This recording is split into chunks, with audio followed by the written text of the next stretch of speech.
Entonces, su proyecto también puede ser parte de Agroactual. Contáctenos al 8915-4149 y con gusto les visitaremos. Cada proyecto tiene una historia. Conozcamos parte de la historia y lo que es hoy Finca La Victoria.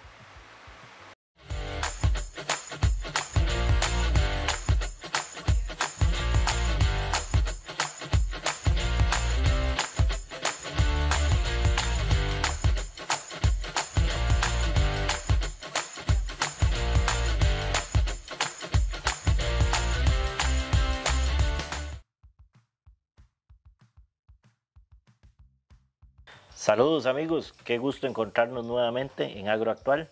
Hoy nos vinimos acá para la Victoria de Sarapiquí y vamos a conversar con don Fernando Córdoba. Don Fernando, primero que todo, bienvenido a Agroactual. ¿Hace cuánto de apasionarle la ganadería? Muchas gracias, don José. Encantado de tenerlos acá. Esto es de algo natural, don José. Desde que mi papá, o cuando yo estaba pequeño, de 8 años, mi papá ya tenía una vaquita y entonces prácticamente toda la vida hemos trabajado con ganado. Lo que pasa es que al principio trabajamos con ganado corriente, como decimos nosotros, ganado europeo, cruzadito, como decimos nosotros, de mala calidad, pero trabajamos, siempre hemos trabajado con ganadito. ¿De dónde es don Fernando? Mire, la historia mía es larga. Estamos aquí en Sarapiquí, en un clima caliente, pero yo nací en Tierra Blanca de Cartago, un lugarcito que está en las faldas del volcán Irazú. Pero un lugar muy bonito, gente muy amena, y entonces es un orgullo decir que nací en ese lugar y es gente muy especial, la gente de esos pueblos. ¿Cómo se viene para Sarapiquí? De ahí, don José, cuando yo trabajé, estuve en el colegio hasta tercer año y salí por vagabundo porque no me costaba, pero me quedé en ciencias porque nunca me aprendí los símbolos y las valencias de los metales. Y entonces cuando había que hacer ecuaciones salía mal, entonces me quedé en ciencias y me quedé en matemáticas también ese año. Y entonces, pero porque era así, muy vagabundo, lo que hacía era poner atención en la clase, pero nunca llevé un cuaderno al día ni hacía tareas, era vagabundo, pero no me costaba. Y entonces resulta que un hermano mío que iba un año atrás mío me alcanzó, en quedarme yo en tercero y el otro hermano que iba en segundo y pasó a tercero. Internamente me sentí muy mal, me dio vergüenza interna. Yo no le dije a mis papás nada, simplemente no fui a presentar, no fui al colegio, me salí del colegio. Le dije a un amigo mío que trabajaba en construcción que me llevara a trabajar y me llevó a trabajar en construcción. Y entonces esa es más o menos la historia. Trabajé unos años en construcción, después trabajé otros años en una ensambladora que había en Lourdes de Montes de Oca, como 7 años. Y después me salí de ahí a ordeñar vacas. Yo alquilé una finca que está ahí entre la 4 y la ciudad de la 4 de Atillo y el rancho Guanacaste, una orilla del río Tiribí, pero se hacían muy buenos pastizales, entonces yo lo alquilé. Pero empezaron los problemas porque en San José había que andar cuidando a la gente que no le hiciera daño al ganado, no al revés. Y entonces empezaron los problemas, me encontraba gente fumando droga en el potrero y había hecho una galerita pequeña y me echaban los teneros afuera para ponerse a jugar naipe y cosas así. Entonces llegó un momento en que mi papá ya estaba en la zona y decía que me viniera para acá, que la zona era muy buena para criar ganado porque había mucho pasto. Pero era una zona que estaba largo de San José y costaba llegar porque de San José a Río Frío, en el bus que se usaba en esa época, si no se pegaba o se varaba de camino, duraba 7 horas para llegar aquí a Río Frío. Porque de un lugarcito que llaman Los Cartagos para acá, era camino de tierra o lastre, y en tiempos de invierno se pegaba el bus. Había que bajarse del bus a empujar el bus. ¿Cuándo incursiona con el ganado Gir, don Fernando? Eso también, don José, es otra larga historia. Yo me vine de San José con un hato pequeñito. Yo calculo que yo venía de San José con 8 vacas cruzadas así entre Jersey y Holstein, malas. Y hacía queso. Con el poquito de leche que yo sacaba, hacía queso y lo mandaba por encomienda a San José. Y a los años de estar aquí, algo así inesperado, llegó la corriente y llegó la cañería. Algo que así fue como pegarse la lotería para nosotros, los habitantes de la zona. Fue un gran adelanto para todos. Y resulta que entonces, como parte de ese cambio que sufrió la zona o ha ido sufriendo la zona, llegó la Dos Pinos y puso un recibo de leche aquí en Río Frío, en La Victoria específicamente. Y entonces yo, como no conocía nada de Dos Pinos, no conocía ni un cepo, don José, yo, menos de lo que era una acción o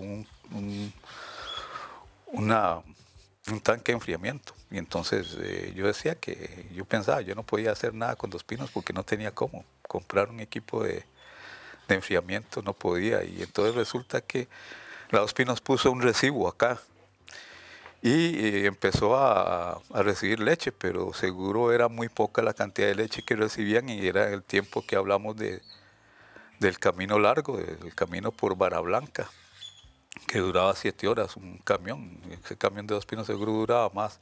Entonces para mí, que no era rentable para Dos Pinos venir a la zona con un camión que ya eran camiones de 10.000, 12.000 kilos, para recoger 3.000, 4.000 kilos. No le era rentable a Dos Pinos.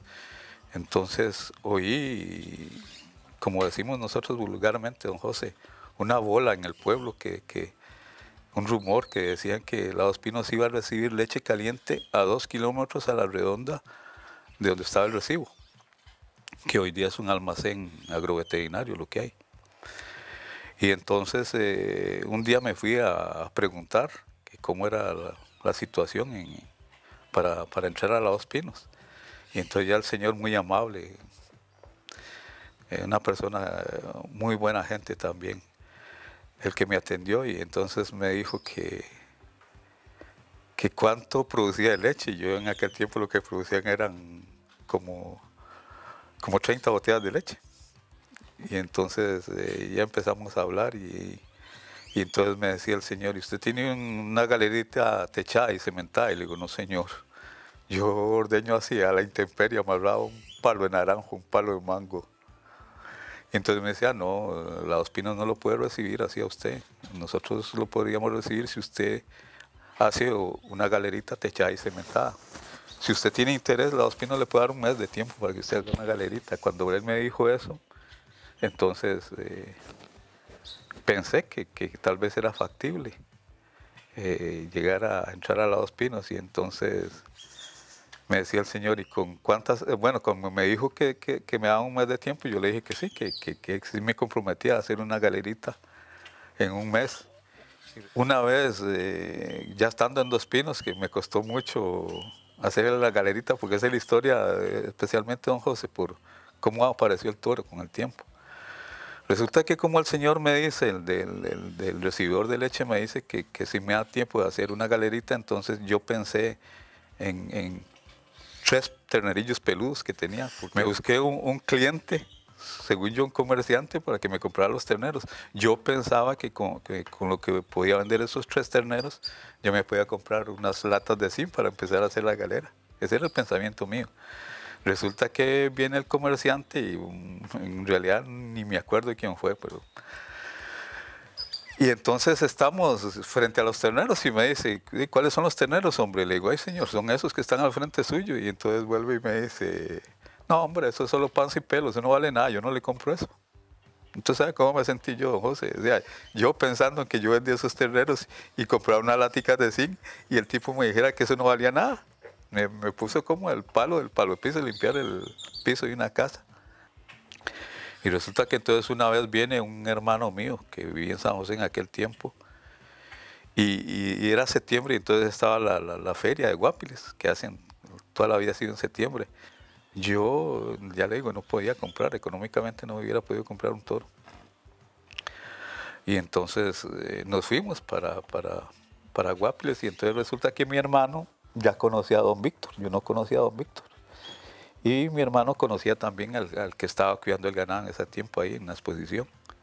Entonces cuando llegamos ya Francisco, que se llama mi hermano, habló con el muchacho. Y a mí me encantó el ganado. Y entonces cuando llegamos, en ese tiempo había cosas buenas para el país económicamente, para trabajar, que ahora no se da. Los dos bancos más grandes de este país, que son el Nacional y el Costa Rica, tenían una oficina donde decía que, tenían un rótulo afuera que decía que se financiaba la compra de animales puros. Y entonces, como decimos vulgarmente, a mí me cayó la peseta. Sin yo ir a comprar, empecé a hablar con el peón de don Víctor, el que cuidaba el ganado. Entonces tenía 11 toros don Víctor y me gustó uno. Y yo le conté la historia al muchacho. Y sin saber nada de ganado y menos de precio, yo digo que Dios fue el que me ayudó en todo sentido ahí, porque, ¿cómo le digo?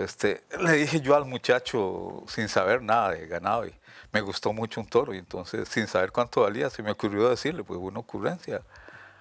Dígale a don Víctor que si el banco me financia, yo me animo a darle 100,000 colones por ese toro. No sabía cuánto valía, pero pues se me ocurrió decirle.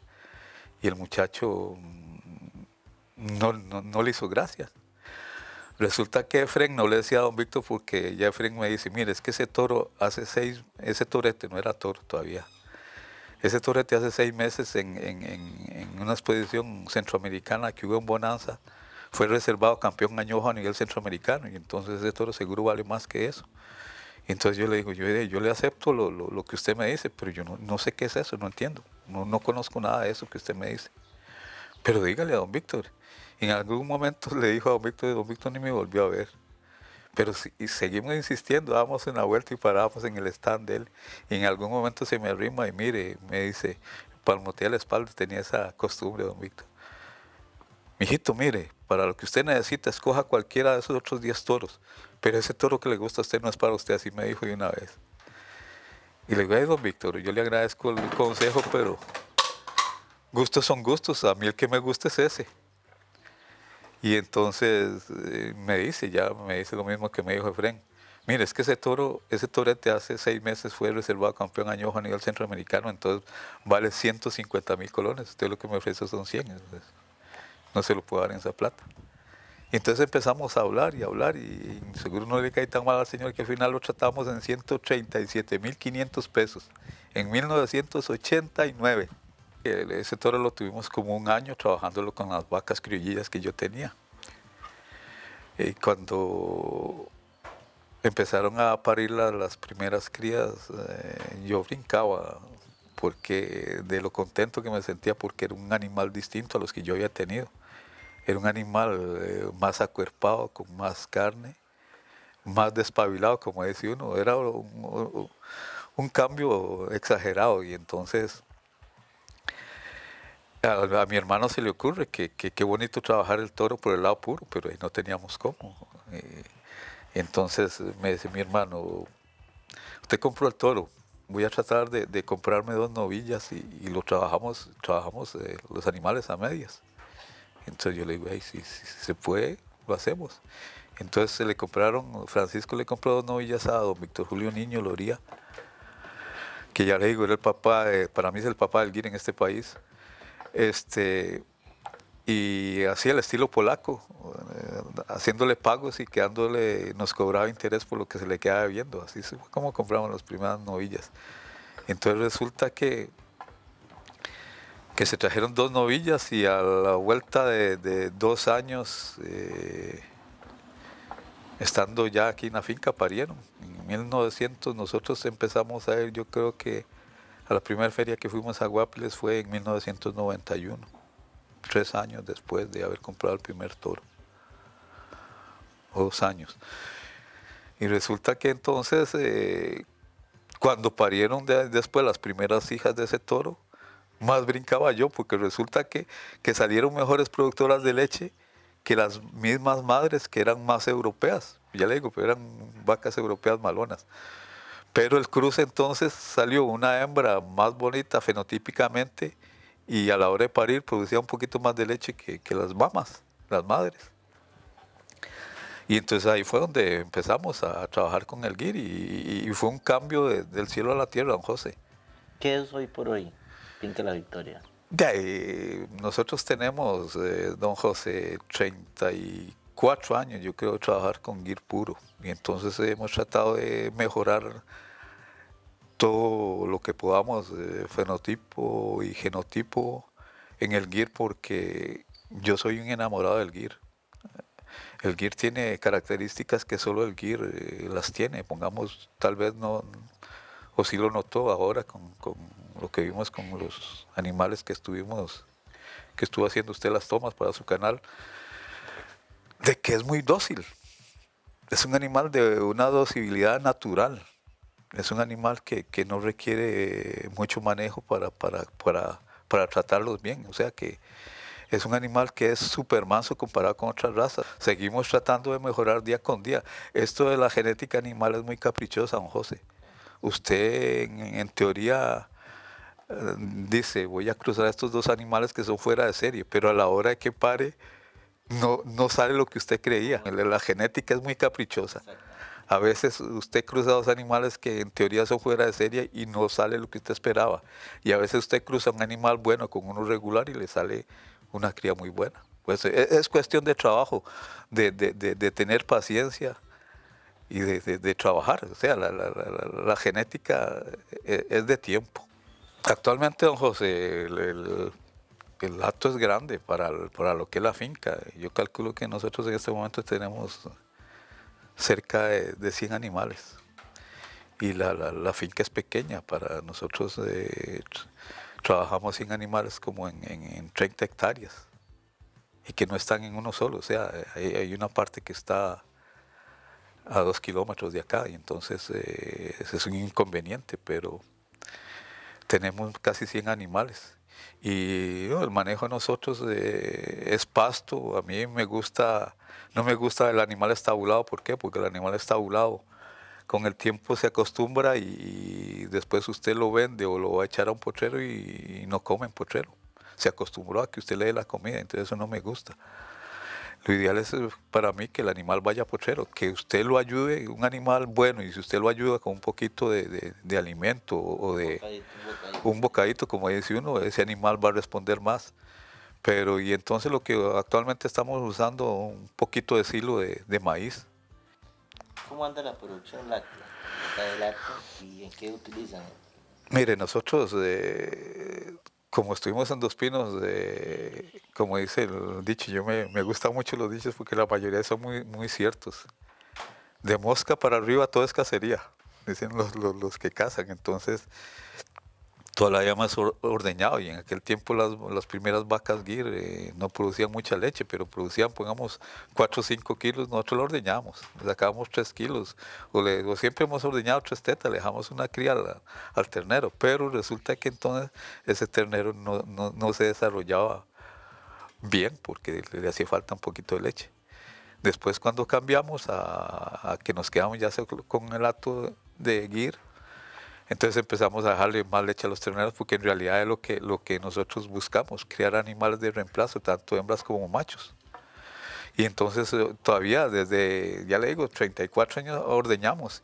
Siempre hemos ordeñado, que hoy día ya el GIR ha mejorado mucho en leche porque en Brasil han seleccionado toros al estilo europeo. Empezaron a seleccionar toros de hijos y de padres y madres buenos productores de leche, que lo que más se refleja, lo que parece mentira, pero hay que buscar, el que manda en genética animal es el macho es el que es el buen productor de leche. Uno se equivoca, que dice que tiene una vaca que es buena para leche y tiene una hija y dice que por ser hija esa vaca buena, la hija va a ser buena también, y resulta que no, que el que manda es el macho. El macho es el que tiene que ser un buen reproductor en cuanto a leche o en cuanto a fenotipo, porque el macho manda en el ganado.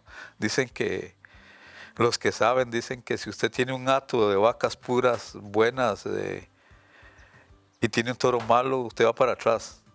Al revés, usted puede tener un hato de vacas regulares, pero tiene un toro bueno, va para arriba. ¿Qué quiere decir eso? Que el macho es el que manda. Don José, actualmente el hato que tenemos es un hato que en promedio produce de 8 a 12 kilos de leche en pasto sin tener pasto mejorado.